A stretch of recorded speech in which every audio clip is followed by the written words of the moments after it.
सुलतानवाडी येथे सरदार सुलतानजी तुंबाजी बर्गे शौर्य दिवस व पानिपत स्मृती दिवस साजरा. मराठ्यांनी 264 वर्षांपूर्वी दाखवलेल्या पराक्रमामुळे अब्दाली परत हिंदुस्थानात फिरकला नाही. पानिपतच्या युद्धामध्ये शूरवीर सरदार सुलतानजी तुंबाजी बर्गे यांनी फार मोठा पराक्रम गाजवला. त्यांच्या स्मृती आजही बर्गे कुटुंबीय आणि ग्रामस्थ जागवत आहेत. सुलतानवाडी येथे मंगळवारी सकाळी 11:15 वाजता सरदार सुलतानजी तुंबाजी बर्गे शौर्य दिवस व पानिपत स्मृती दिवस साजरा करण्यात आला. प्रारंभी बर्गे कुटुंबियांच्या वतीने आणि ग्रामस्थांच्या वतीने सरदार सुलतानजी तुंबाजी बर्गे यांच्या प्रतिमेचे पूजन करून अभिवादन करण्यात आले. ज्येष्ठ विधिज्ञ चंद्रशेखर बर्गे यांनी पानिपतच्या तिसऱ्या युद्धातील मराठ्यांचा पराक्रम कधीही विसरला जाऊ शकत नसल्याचे सांगितले. मराठ्यांचा चिवटपणा आणि हिंमत पाहून अब्दाली परत हिंदुस्थानात आला नाही. या युद्धात शूरवीर सरदार सुलतानजी तुंबाजी बर्गे यांनी फार मोठा पराक्रम गाजवला असल्याचेही त्यांनी निदर्शनास आणून दिले. कोरेगावातील इतिहासाचे अभ्यासक पांडुरंग सुतार, जिल्हा नियोजन समितीचे सदस्य राहुल प्रकाश बर्गे, शिवसेनेचे माजी उपजिल्हाप्रमुख दिनेश बर्गे, सरस्वती विद्यालयाचे मुख्याध्यापक R.V. बर्गे, माजी सैनिक भानुदास फडतरे, जनार्दन तात्याबा फडतरे, निलेश फडतरे, चित्रकार संकेत बर्गे यांनी मनोगत व्यक्त केले. यावेळी सुलतानवाडीतील शहीद जवान यांच्या वीरपत्नी आणि आजी माजी सैनिकांचा विशेष सत्कार करण्यात आला. सरपंच शहाजी फडतरे यांनी प्रास्ताविक केले आणि कार्यक्रमाचे सूत्रसंचालन केले. कोरेगाव तालुका शेतकरी सहकारी खरेदी विक्री संघाचे संचालक अमरसिंह बर्गे यांनी आभार मानले. कार्यक्रमास कोरेगाव विकास आघाडीचे अध्यक्ष तथा प्रथम नगराध्यक्ष प्रशांत उर्फ राजाभाऊ बर्गे, उपनगराध्यक्ष राहुल रघुनाथ बर्गे, माजी उपनगराध्यक्ष सुनीलदादा बर्गे, माजी नगरसेवक महेश साहेबराव बर्गे, कोरेगाव तालुका शेतकरी खरेदी विक्री संघाचे संचालक उदयसिंह बर्गे, माजी नगरसेवक राजेंद्र बुवा बर्गे, जिल्हा मजूर फेडरेशनचे माजी अध्यक्ष गजानन बर्गे, लक्ष्मणराव बर्गे, बजरंग बर्गे, वसंतराव बर्गे, सम्राट बर्गे, सागर बर्गे, चंद्रकांत बर्गे, पांडुरंग बर्गे, भास्कर बर्गे, प्रणव बर्गे, कोरेगाव भाग विकास सोसायटीचे माजी चेअरमन रामचंद्र बर्गे, सेवानिवृत्त पोलीस उपनिरीक्षक ज्योतिराम बर्गे, उपसरपंच प्रदीप जाधव, ज्येष्ठ नागरिक दादा शिंदे, बाळूदादा फडतरे, विश्वजित फडतरे यांच्यासह विविध संस्थांचे पदाधिकारी, कार्यकर्ते व ग्रामस्थ यावेळी उपस्थित होते.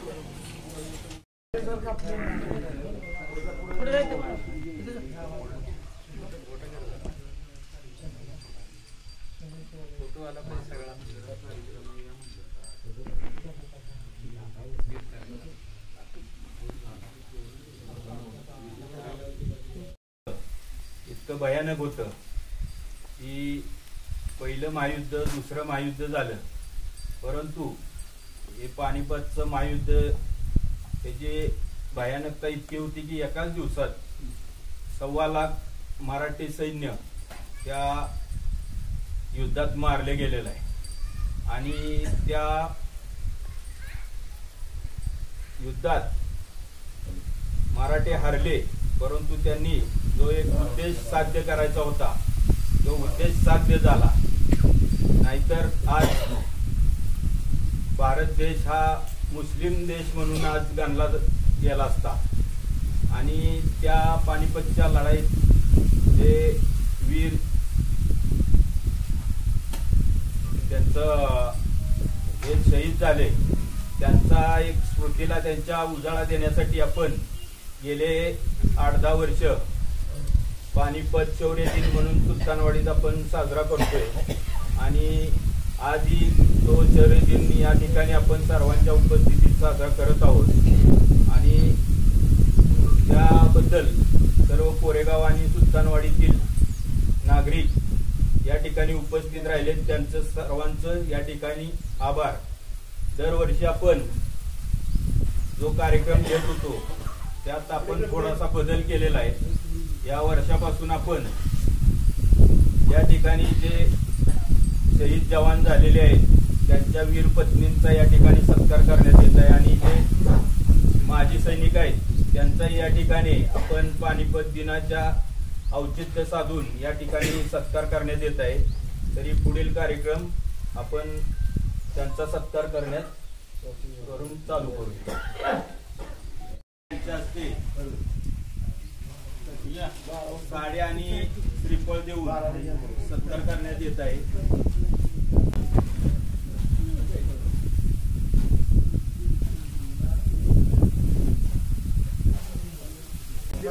यांचाही या ठिकाणी राजाभाऊ बर्गे प्रथम नगराध्यक्ष यांच्या हस्ते या ठिकाणी सत्कार करण्यात येत आहे.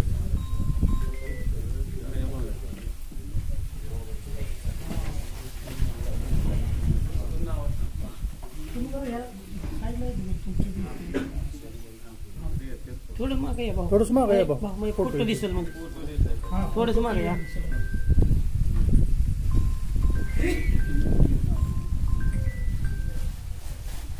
यानंतर माजी सैनिक भानुदास लक्ष्मण फडतरे यांचाही या ठिकाणी सत्कार होत आहे. त्यांचा सत्कार दिनेश अप्पा बर्गे जिल्हा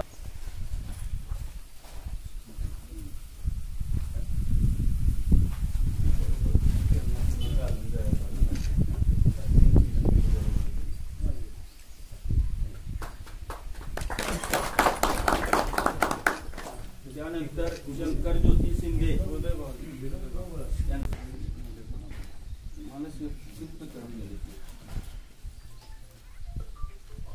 त्यानंतर माजी सैनिक बबन नवलू फडतरे यांचा सत्कार उपनगराध्यक्ष राहुल रघुनाथ बर्गे यांनी.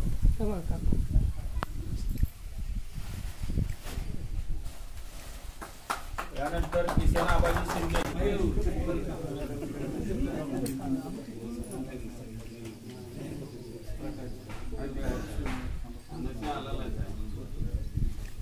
त्यानंतर दिनकर कायम इकडे बघा.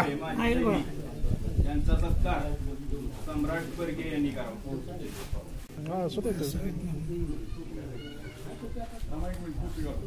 टोपी घाला.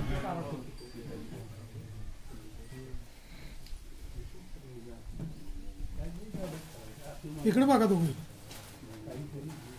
यानंतर जनार्दन तात्याबा फडतरे यांचा सत्कार गजाभाऊ बर्गे यांनी करावा. हा इकडे बघा भाऊ. नमस्कार. त्यानंतर माजी सैनिक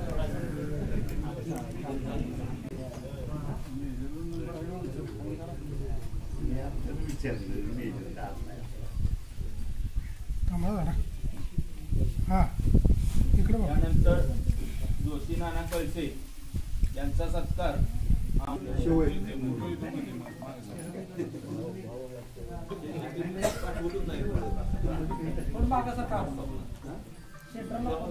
हा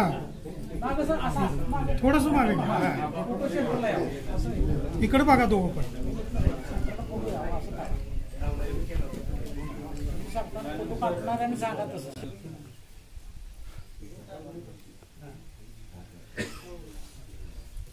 यानंतर मोहन मारुती डाणे यांचा सत्कार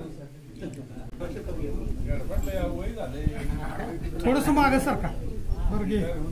हा इकडे बघा. योगेश दशरथ फडतरे यांचा सत्कार बजरंग बर्गे यांनी करावा.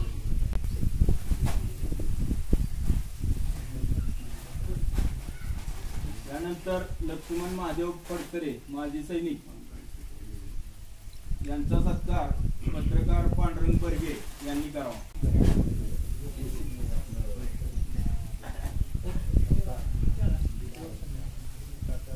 त्यानंतर माजी सैनिक संदीप सोपान जाधव यांचा सत्कार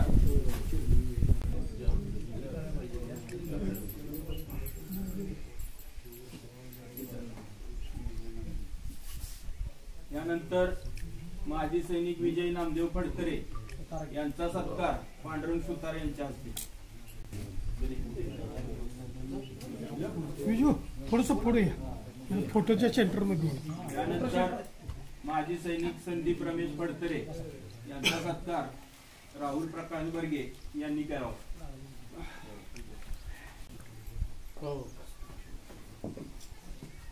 त्यानंतर माजी सैनिक इकडे बघा. यांचा सत्कार सुनील दादा बर्गे यांनी करावा. थोडस मागे या. फोटोच्या सेंटर मध्ये. या ठिकाणी सैन्य दलात कार्यरत असणारे ओमकार प्रकाश पटकरे यांचा या ठिकाणी सत्कार होत आहे. त्यांचा सत्कार इकडे बघा तो किशोर नानाजी बर्गे यांनी करावं. इकडे बघा इकडे थोडस मागव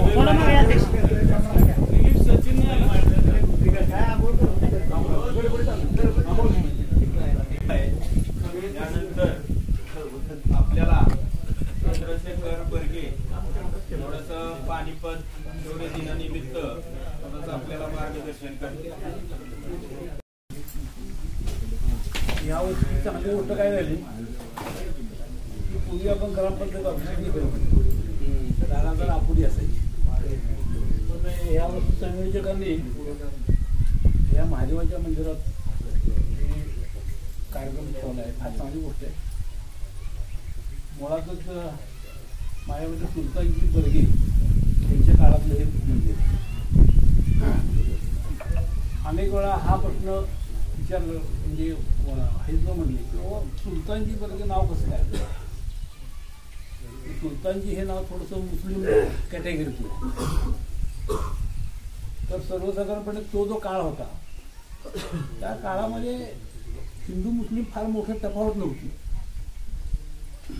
सर्व एकत्रच राहत होते, गुण्यागोविंदानं राहत होते.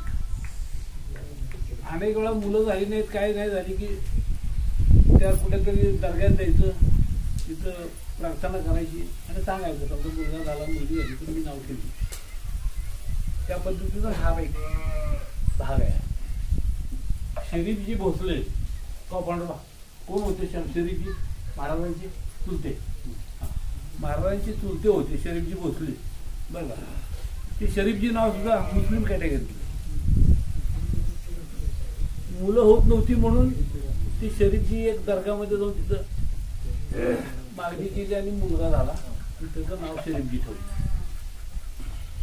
थोडक्यात आता सांगायचं तर तो एक काळ असा होता की त्याच्यामध्ये मराठे आणि मुस्लिम सरदार सर्व ठिकाणी अनेक शाही होत्या, आदिलशाही, कुतुबशाही वगैरे, तर सर्वजण एकत्र काम करत होते. अर्थात त्यांच्यामध्ये संघर्ष असायचा. त्यातनंच महाराजांनी एक काही नाही, आपण हे गुलामगिरी न करता आपण स्वतंत्र राज्य असावं म्हणून स्वराज्याची कल्पना महाराजांच्या वडिलांनी खरं तर ती काय आणि हळूहळू तिथं आपल्याकडं स्वराज्याची कल्पना आली. पण स्वराज्याची जी कल्पना होती, आता अनेक वेळा लोक बघा की स्वराज्य मग ते हिंदूंचं होतं का एकट्याचं? तर नाही. तर ते स्वराज्य सर्वांचं होतं. महाराजांच्याकडे असून दे, संभाजी महाराजांच्याकडे असून दे, अगदी पानिपतच्या युद्धामध्ये सुद्धा, आता आपण पानिपतच्या युद्धात येतोय, पानिपतच्या युद्धामध्ये सुद्धा त्रयस्थ बाहेरने येणाऱ्या माणसाला थोपवायचं म्हणून सर्वजण एकत्र आले होते. त्याच्यामध्ये मुस्लिम लोक सुद्धा होते.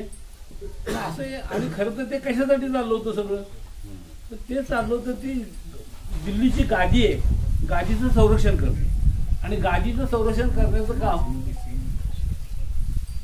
मराठ्यांचं होतं. म्हणून पश्चिम महाराष्ट्रातनं आपल्याला माहिती नाही, आपल्याला तेवढा इतिहास आपला स्वतःचा अभ्यास नाही. पश्चिम महाराष्ट्रातलं घरटी माणूस तिथे गेलेला आहे. घरटी माणूस पश्चिम महाराष्ट्रातला तिथे गेला. लाख लोक ते सांगितलं ना, पश्चिम महाराष्ट्रातला घरटी माणूस तिथे गेलेला आणि तो तिची आहुती दिली. असा हा तो संघर्ष आहे. अफजाली त्यांनी मगाची सरपंचांनी जे सांगितलं बरोबर, अफजालीला जर थांबवलं नसतं तर निश्चितपणे फार मोठा बदल झाला असता. आणि एखाद्या वेळेस ते म्हणते ती परिस्थिती निर्माण पण झाली असते. परंतु एक लक्षात ठेवण्यासारखी गोष्ट अशी आहे की अफजाली हा त्रयस्थ माणूस अफगाणिस्तानमधनं आलेला, त्याला थोपवण्यासाठी भारतातले हिंदू मुस्लिम सर्वांनी त्याला विरोध केला. आणि म्हणून तो आपण जरी हारलो तरी सुद्धा तो राज्य करू शकला नाही, त्याला परत जावं लागलं. आणि बादशाहची जी गादी होती ती गादीचं संरक्षण करण्याची जबाबदारी परत मराठ्यांच्यावरच आहे. तर हा इतिहास असा दर्शवतो की हिंदू मुस्लिम ऐक्य दर्शवणारा हा इतिहास आहे. आणि हा इतिहास आपण अलीकडे आलो तर सर्वसाधारणपणे फाळणीपर्यंत सुद्धा ही परिस्थिती अशीच होती. हिंदू मुस्लिम मोठा ऐक्य होतं, कधी फार मोठा वाद नव्हता. फाळणीमध्ये ब्रिटिशांनी नेमकं काय केलं, हिंदू मुस्लिम त्याच्यामध्ये बॅरिस्टर जिना वगैरे यांनी ते स्वतंत्र इस्लामिक राष्ट्र पाहिजे म्हणून ते केलं. आणि आता ते जे आपण सगळेजण आता जे आहे की नाही भारतामध्ये विविधता आहे, जे हिंदू मुस्लिम हा जो वाद आहे ना तो तिथनं सुरुवात झाली. त्याच्या आधी हा प्रकार नव्हता. पण तो जो पूर्वीचा जो दैत्यपान इतिहास आहे की हिंदू मुस्लिम एकत्र होऊन अफजलीला परत पाठवला, त्याचा अभ्यास कमी केला जातो, ते सांगितलं जात नाही आणि त्याच्यामुळे वादविवाद वाढाले. खरं तर आज परिस्थिती अशी आहे की हे विषय संपले पाहिजेत. कारण आपण काय असं म्हणू शकत नाही की बाबा भारतातले सगळे मुस्लिम बाजूला कुठं काढा, म्हणजे पुन्हा एकदा फाळणी करा. आपण करू शकत नाही, ते होऊ पण शकत नाही. तर कुठेतरी हे इतिहासाची लोकांना जाणीव करून देणं गरजेचं आहे की एक काळ आपण सर्वजण एकत्र राहून अफगाणिस्तानमधलं आलेलं आक्रमण आपण थांबवलेलं आहे. आणि आता सुद्धा काय झालंय की शेवटी पुन्हा आता इतके फाटे फुटत गेले, काश्मीरचा प्रश्न निर्माण झाला, अनेक प्रश्न निर्माण झाले, पुन्हा मुंबईमध्ये ब्लास्ट झाले, मुंबईमध्ये आक्रमण झालं, सगळे अशा गोष्टी मग आणखी ती विभागणी वाढत गेली. ते खरं तर इतिहास जुना जो इतिहास आहे पानिपतच्या आसपासचा आणि फाळणीपर्यंत हा इतिहास जे आताची मुस्लिम लोकांना सुद्धा तो फारसा माहिती आहे असं नाहीये. खूप लोकांना तो माहिती नाहीये, सांगितलं जात नाहीये. आणि त्याच्यामुळं एक नाही म्हटलं तर एक अलिप्तवाद निर्माण झाला आणि त्याचा आज आपल्याला सर्वांना त्रास आहे. ज्या ब्रिटिशांनी हे आपल्याकडे पेरलं हिंदू मुस्लिम वाद, त्यांना आज तिथं प्रश्न असा आहे की त्यांचं आज म्हणतात की ते ब्रिटन आहे इस्लाममध्ये हे करा म्हणून, इस्लामिक राष्ट्र म्हणून जाहीर करा म्हणून. आणि हा प्रश्न तिथं पण झालाय, फ्रान्समध्ये पण झालाय, अनेक ठिकाणी हे प्रश्न निर्माण व्हायला लागले की आता म्हणायला लागले की भारताची भूमिका योग्य आहे. तर माझं म्हणणं ह्याच्या पलीकडे जाऊन असं आहे बरं का की हा जुना इतिहास आहे तो व्यवस्थित परत मांडला गेला पाहिजे, सांगितला गेला पाहिजे. आणि हिंदू मुस्लिम हे जे दरी आहे ती कमीत कमी करून परत आपण स्थिरस्थावर होणं गरजेचं आहे. आता काय आपण काय सगळे मुस्लिम हिंदू करू शकत नाही किंवा मुस्लिम हिंदू काही मुस्लिमांच्या जाऊ नये, ते सगळं ठीक आहे, परंतु ही दरी कमी व्हायला पाहिजे, शांतता प्रस्थापित होणं गरजेचं आहे. तर त्याच्यामध्ये आज लक्षात घ्या काश्मीर प्रश्नासाठी किती गव्हर्नमेंट ऑफ इंडिया केव्हापासून लढते, केव्हापासून खर्च करते, हे पैसे दुसरीकडे वापरता आले असते. परंतु हा वाद आपण एकच गोष्ट डोक्यात घेऊ की सर्वसाधारणपणे आपल्याला ज्या वेळेला शक्य आहे, आता अनेक वेळा अनेक प्रश्न निर्माण होतात, इलेक्शनमध्ये पण प्रश्न निर्माण होतात. तर त्यावेळेला आम्ही सुद्धा हेच विषय मांडतो की बाबा तुम्ही जे डोक्यात घेऊन बसलाय ना ते काढा, आपल्याला कुठंतरी पूर्वीचा इतिहास बघितला पाहिजे आणि आपण एकत्र राहायचं. थोडीशी ते दरी निर्माण झाली ती इतकी सोपी नाहीये, काम अवघड आहे, निश्चितच अवघड आहे. परंतु ते एकत्र राहणं आणि शांततेनं राहणं हे आपल्या देशाच्या हिताचे होणं आवश्यक आहे. तेव्हा ही जी कल्पना माझी जी आहे की राजकीय लोक सुद्धा मांडत नाहीत. का मांडत नाहीत? तर त्यांचे प्लॅन असतात, राजकीय प्लॅन असतात, प्रत्येकाचे वेगवेगळे प्लॅन. तर ते हे मिटलं पाहिजे, हे मिटणं आवश्यक आहे. त्याचा निश्चितपणे आपल्या देशाला उपयोग होईल. आणि त्या दृष्टिकोनात आपण एक विचार मांडला. एवढंच बोलतो. जय हिंद, जय भारत. हे करणं आणि तेवढ्या पुरतं कार्यक्रम घेणं त्यापेक्षा एखादं लहानचं स्मारक सुलतानवाडीत सुलतानजी बर्गेंचं व्हावं अशी एक अपेक्षा करतो. त्यानंतर आपले शिवसेना जिल्हा उपाध्यक्ष दिनेश आप्पा बर्गे आपलं मनोगत व्यक्त करतो. मान्यवर तसेच ग्रामस्थ माजी सैनिक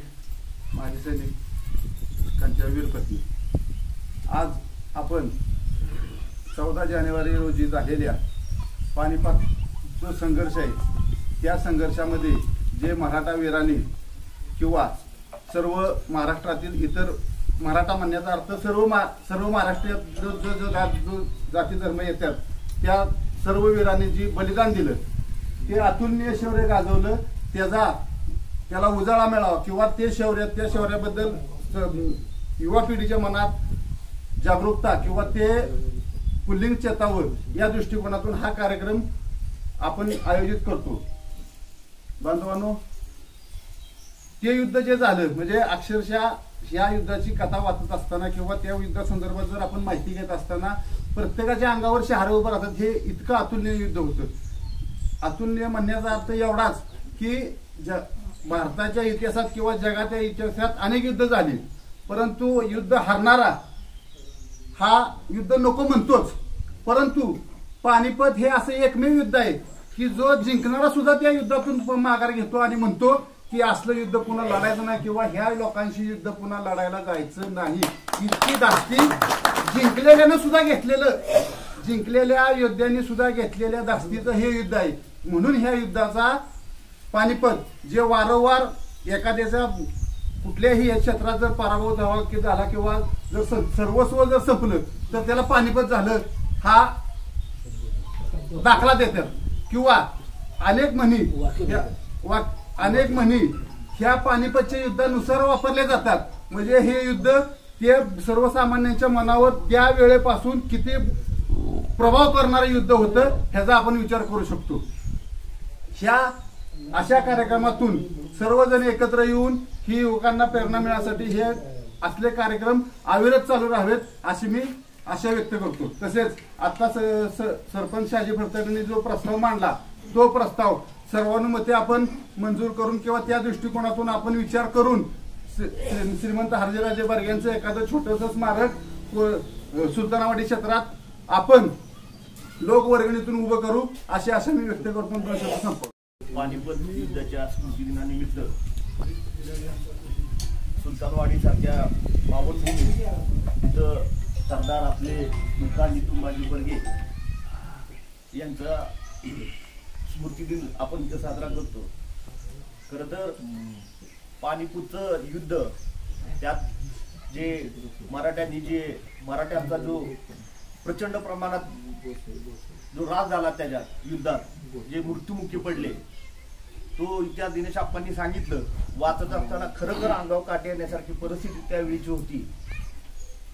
घोड्यांची संख्या जवळजवळ 1.5 ते 2 लाखाच्या पुढं मरणाऱ्यांची होती आणि आपले मराठी सरदार तर किती तिथं मृत्यू पावले हे आपल्याला सगळ्यांना ज्ञात आहे.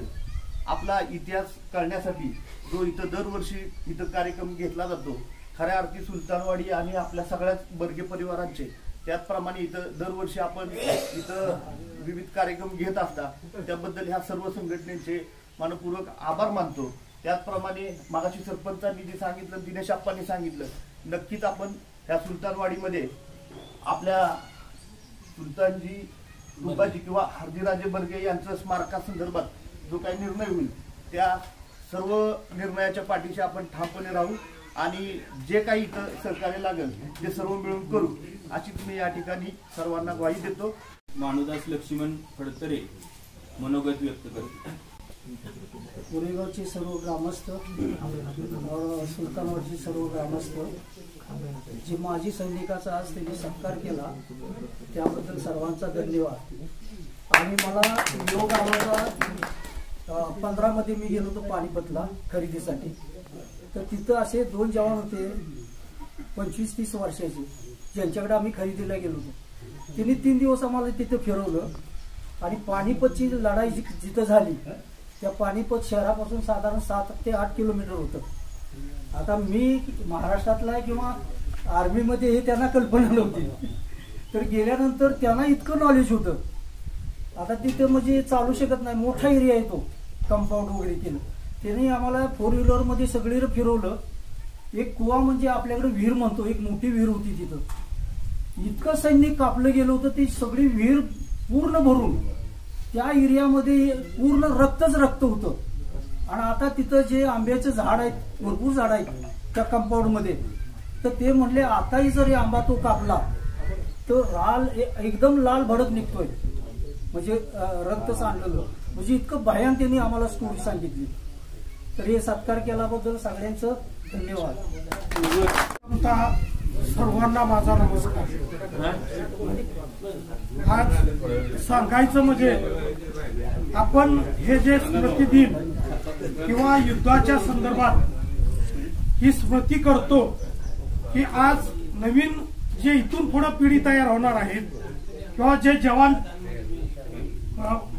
पुढं भविष्य काळात तयार होतील ह्यांना एक प्रेरणा मिळते की बाबा पूर्वी कसं युद्ध केलं जात होतं, आता कशा धर्तीवरती युद्ध चालतं.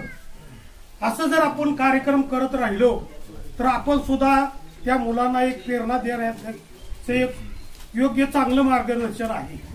त्याचप्रमाणे आज आपले सरपंच दिनेशप्पा आणि हे साहेबांनी जसं सांगितलं की त्यावेळेचं जे पानिपत युद्ध होतं हे फारच भयानक होतं. आपण तर इतिहास वाचलेला आहे, त्यावेळेला आपण काय नव्हतो. तर हा स्मृती दिनासाठी एखादं स्मारक जर झालं तर फारच चांगलं आहे. यासाठी सर्वांनीच समजा काही गव्हर्नमेंटकडनं निधी कमी पडत असेल किंवा काय असेल तर आपण सर्व ग्रामस्थांनी छोटी मोठी मदत देऊन त्या मदतीतून पूर्ण करावं ही मी अपेक्षा करतो. आणि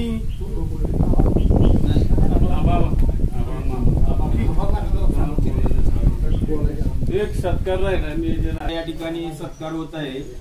सागर दत्ताजीराव बर्गे यांनी त्यांचा सत्कार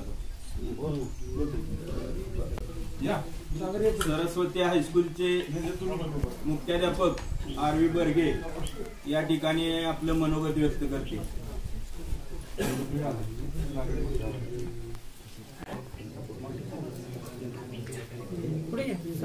इकडे फायदे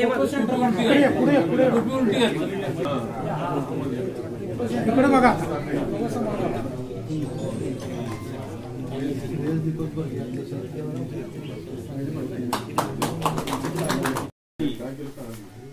सत्कार आर.व्ही. बर्गे सर यांच्या हस्ते माहिती सांगा.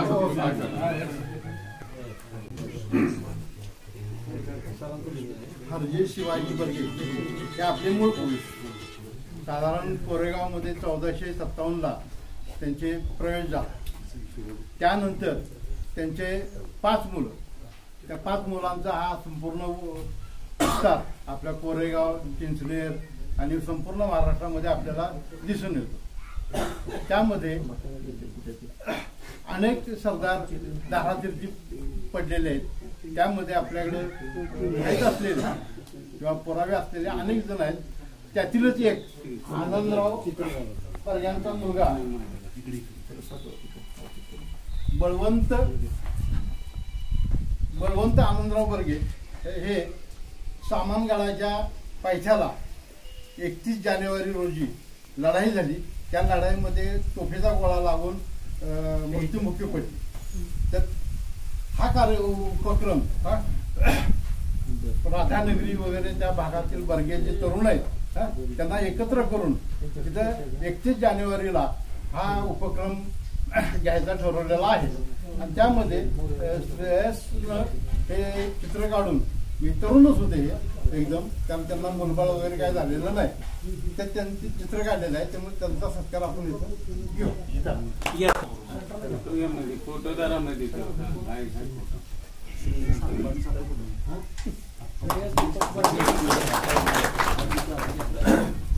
पानिपतच्या युद्धामध्ये या ठिकाणी स्मृती दिन आपण साजरा करत आहे.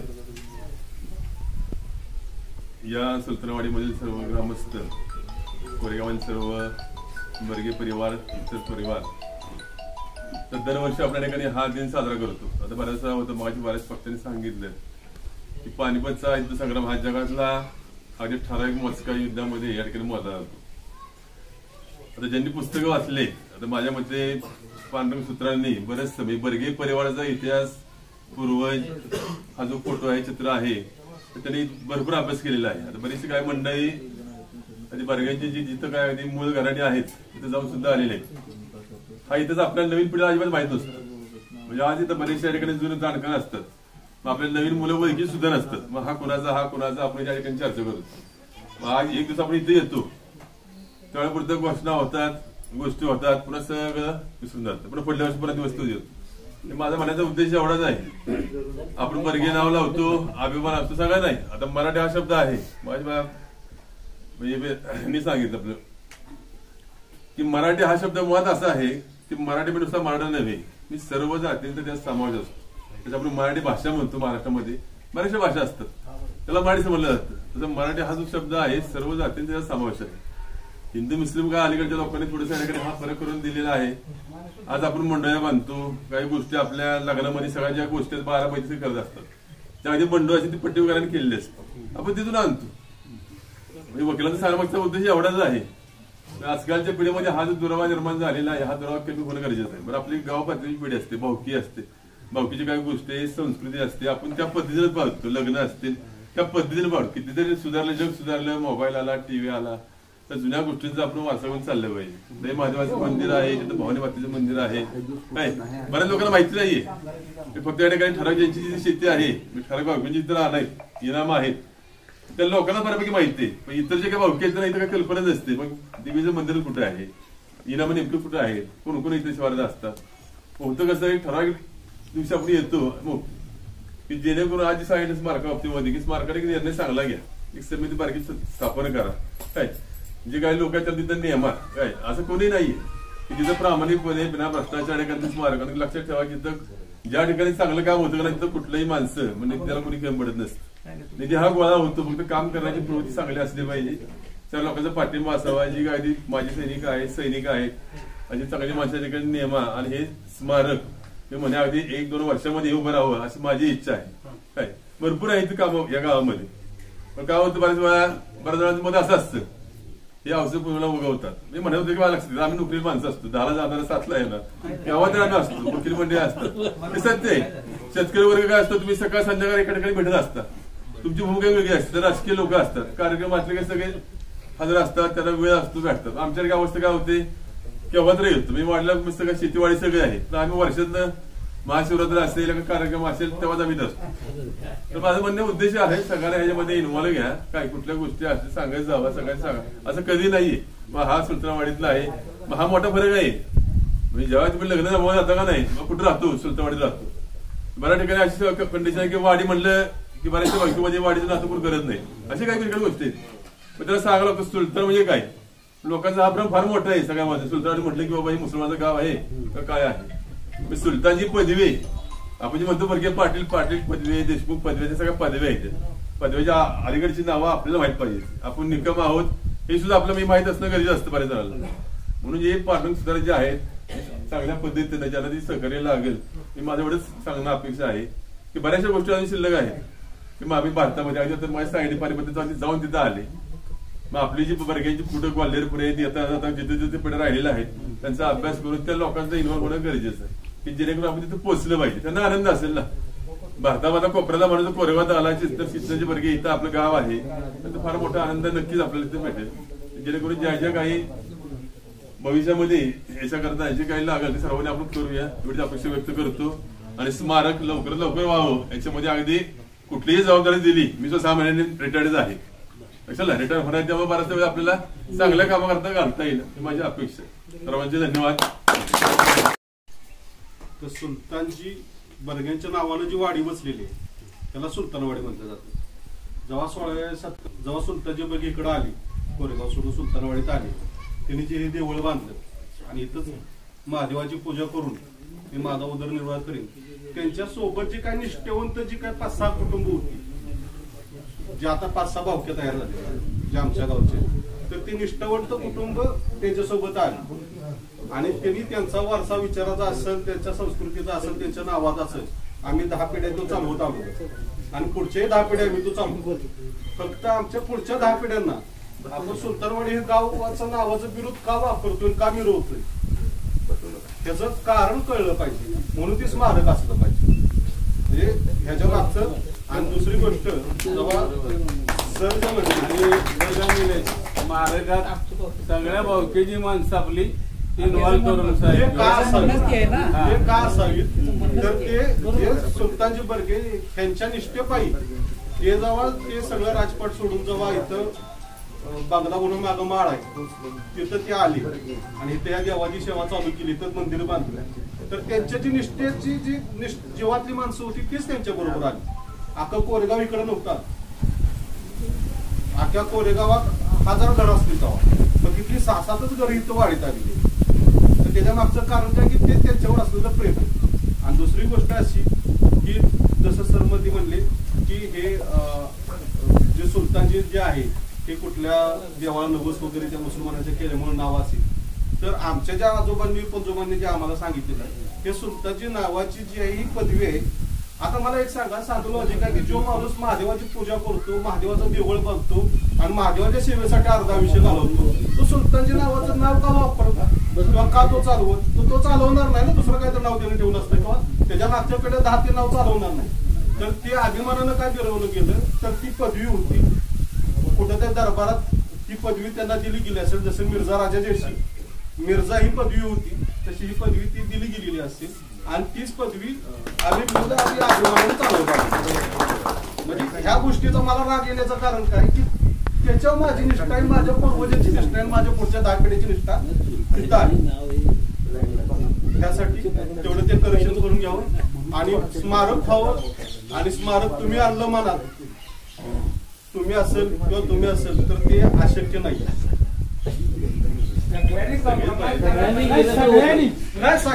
सगळ्यांनी करणं वेगळं आणि त्यात समजा दिन्याप्पा आहे, दिन्याप्पाने डोक्यात घेतलं, राहुलने डोक्यात घेतलं, ह्या राहुलने डोक्यात घेतलं तर स्मारक पुढच्या वर्षी आपण हाच कार्यक्रम त्या स्मारकापाशी करू शकतो, हे इथं कोणीही नाकारणार नाही.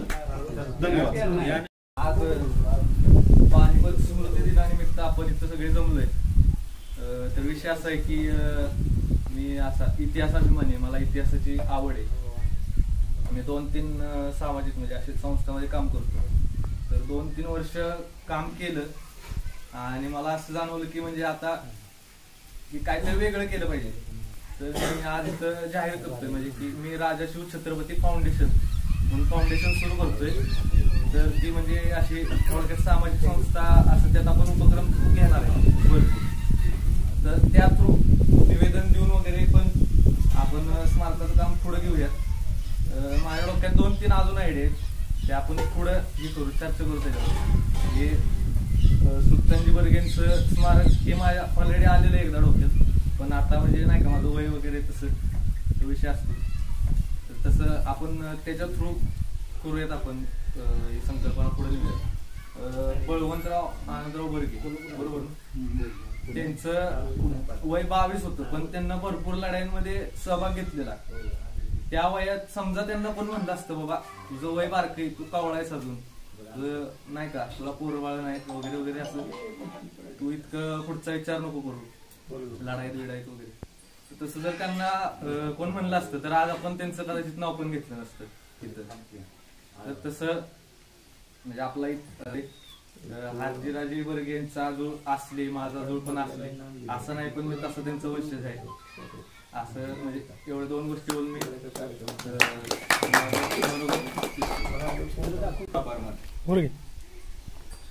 आज 14 जानेवारी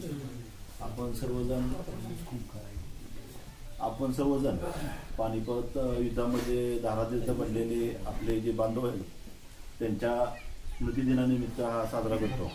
त्यांनी केलेले कार्य, त्यांनी केलेला पराक्रम, या पराक्रमाला आपण उजाळा देण्यासाठी किंवा त्यांनी त्या युद्धात धारातीर्थ पडले, आपलं शौर्य दाखवलं, त्या शौर्याच्या निमित्त आपण त्यांना अभिवादन करण्याच्या संदर्भात आपण सर्वजण एकत्र आलो. त्यांच्या या शौर्याला उजाळा दिला त्याबद्दल मी प्रथमतः हाजीराजे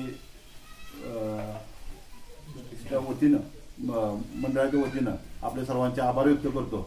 त्याच पद्धतीनं दरवर्षी हा कार्यक्रम या ठिकाणी साजरा होतो. हा कार्यक्रम साजरा होत असताना सुलतानवाडीचे ग्रामपंचायतचे सर्व सदस्य, सरपंच सदस्य व ग्रामस्थ आपल्याला जे सहकार्य करतात त्याबद्दल मी कोरेगावच्या वतीनं, बर्ग्यांच्या वतीनं त्यांचं मी प्रथमतः आभार व्यक्त करतो.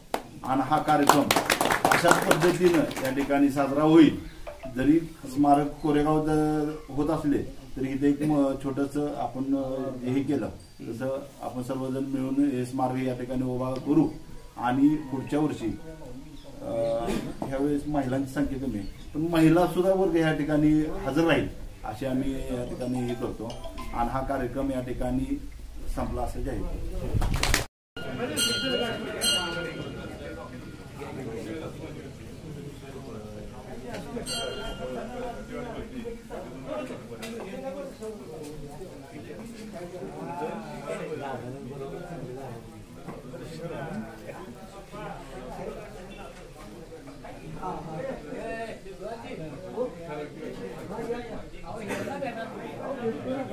इकडे समोर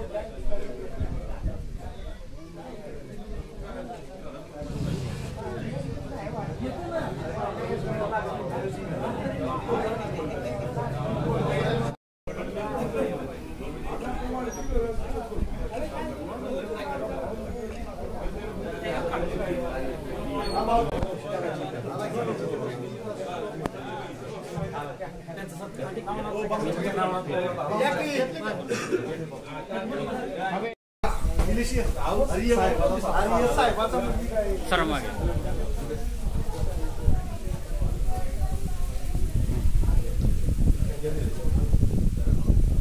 यंदाचा कार्यक्रम सगळ्यात चांगला झाला पाहूया. भाजपचा प्रचार करण्याबद्दल वाटत नाही